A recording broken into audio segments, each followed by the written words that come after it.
নজর রাখবো পরবর্তী সংবাদে। সেরা ভারতীয় ছবির তালিকায় উঠে এসেছে এবার বাংলার ছবি। এক্ষেত্রে লক্ষ্য করা যাচ্ছে সেরার তালিকায় রয়েছে আরো 3 বাংলা ছবি। তবে বাংলার ছবির স্বর্ণযুগ কি এবার ফিরছে? উচ্ছ্বসিত কিন্তু দর্শকরা।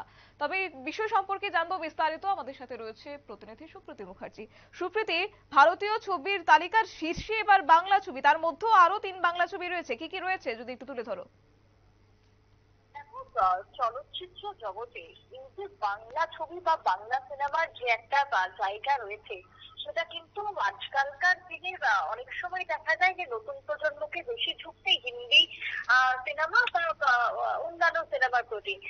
সেই জায়গায় দেখো বলিউড বা তোমার যে হলিউড ইন্ডাস্ট্রি যেভাবে ডেভেলপ করেছে, সেই জায়গায় কিন্তু বাংলা ইন্ডাস্ট্রি অর্থাৎ টলিউড ইন্ডাস্ট্রি কিন্তু কোথাও গিয়ে একটা সময় পিছিয়ে ছিল। কিন্তু সেই জায়গা থেকে এবার বেরিয়ে এসেছে বাংলা চলচ্চিত্রের সঙ্গে জড়িত প্রত্যেক শিল্পীরাই। কারণ এবারের যে রেকর্ড, যে তালিকা বলছে, তা কিন্তু একেবারে দেখার মতন। কারণ সর্বকালের সেরা 10 ভারতীয় ছবির তালিকায় এবার প্রথমেই উঠে এসেছে বাংলা সিনেমা, যেটা খুব স্বাভাবিকভাবে একজন বাঙালি হয়ে আমাদের গর্বের বিষয়, গর্ব করার মতন বিষয়। দেখো, একদিকে যেরকম বাংলা সিনেমার তালিকার শীর্ষে রয়েছে রয়েছে আরো 3 বাংলা ছবি। সেই তালিকার মধ্যে কোন কোন চলচ্চিত্র সব থেকে প্রথম, সেটাই দেখতে হবে। দেখো, একটা সময় আমরা জানতাম বাংলা ছবি বা বাংলা সিনেমা মানে কি সত্যজিৎ রায়ের হাত ধরে যে সিনেমা, সে হোক পথের পাঁচালী, সে হোক সেই অপু দুর্গার গল্প হোক, বা এরকম যে ছবি আমরা দেখতাম, সেগুলোই কিন্তু একটা স্বর্ণযুগ তৈরি করেছিল। তারপরে আস্তে আস্তে এলো বাণিজ্যিক সিনেমা। সেই বাণিজ্যিক সিনেমার মধ্যে তোমার উত্তম সুচিত্রার জুটি একেবারে সাড়া ফেলে দিয়েছিল বাংলা ইন্ডাস্ট্রিতে। তারপরে আস্তে আস্তে যুগের পরিবর্তনের সঙ্গে তোমার তাল মিলিয়ে একাধিক নতুন নতুন আর্টিস্ট, নতুন নতুন শিল্পীরা উঠে আসছেন। তাই সেদিক থেকে দাঁড়িয়ে বাংলা চলচ্চিত্র কিন্তু এখন দেশ বিদেশে জায়গা করে নিচ্ছে ধীরে ধীরে। এবার ভারতের চলচ্চিত্রের ইতিহাসে সেরা 10টি ছবির মধ্যে 4টি হচ্ছে বাংলা ছবি। সেটা সত্যিকারই এক প্রকার গর্বের। আর তা হলো এই যে 3 মূর্তি বাংলা চলচ্চিত্র মানেই আমরা বুঝি, যেটা তোমাকে শুরুতেই বলছিলাম, সত্যজিৎ রায়, ঋত্বিক ঘটক, মৃণাল সেন, এই 3 জনকে কিন্তু আমরা বুঝে থাকি। এবার international federation of film critics ইন্ডিয়ার চ্যাপ্টার একটি সমীক্ষা চালায়। সেই সমীক্ষা অনুযায়ী বলা হচ্ছে যে এবারে তালিকার শীর্ষে উঠে এসেছে সত্যজিৎ রায়ের পথের পাঁচালী, যেখানে ভারতীয় সিনেমার ইতিহাসে এখনো পর্যন্ত সেরা ছবি বলেই চিহ্নিত করেছেন মতদাতারা। সত্যি সেই সত্যজিৎ রায়ের যে অপু দুর্গার ছবি, সেই ছবি কিন্তু এখনো পর্যন্ত স্বর্ণযুগে জায়গা করে নিয়েছে। তারপরেই কোনটা রয়েছে? তারপরে রয়েছে ঋত্বিক ঘটকের মেঘে ঢাকা তারা, সেটাও এক অভাবনীয় ছবি আমরা দেখেছিলাম। এরপরেই মৃণাল সেনের রয়েছে ভুবন সোম। এই যে ছবিগুলো, হতে পারে তা সাদা কালো ছবি, হতে পারে তা বিভিন্ন শিল্প সাহিত্যিকের উপরে এই ছবি তৈরি করা, কিন্তু সেই ছবি কিন্তু বাঙালিয়ানার মুকুটে এক প্রকার বলা যায় নতুন পালক। কিংবদন্তি সিনেমাকে সম্মানিত করে ইতিমধ্যে international federation of film critic, এবং 2022 সালে এই সম্মান প্রদান করা হয়েছে ইতিমধ্যে।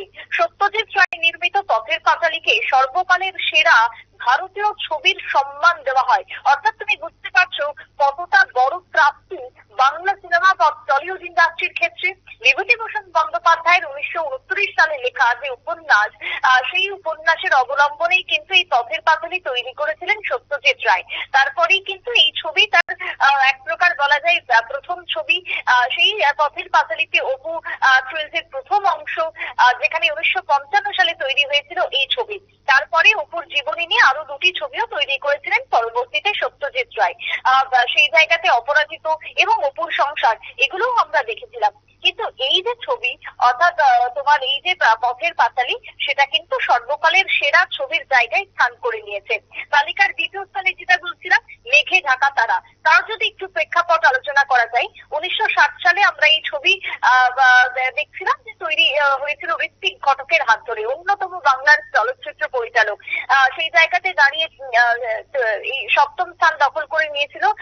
পরবর্তীতে আরো জানা যাচ্ছে সত্যজিৎ রায় পরিচালিত চারুলতা ছবিটিও। এভাবেই যে তালিকা উঠে এসেছে, সেই তালিকায় আদুর গোপালকৃষ্ণনের মালায়ালাম ছবি এলিপ্পাথায়াম সেই ছবিও কিন্তু রয়েছে।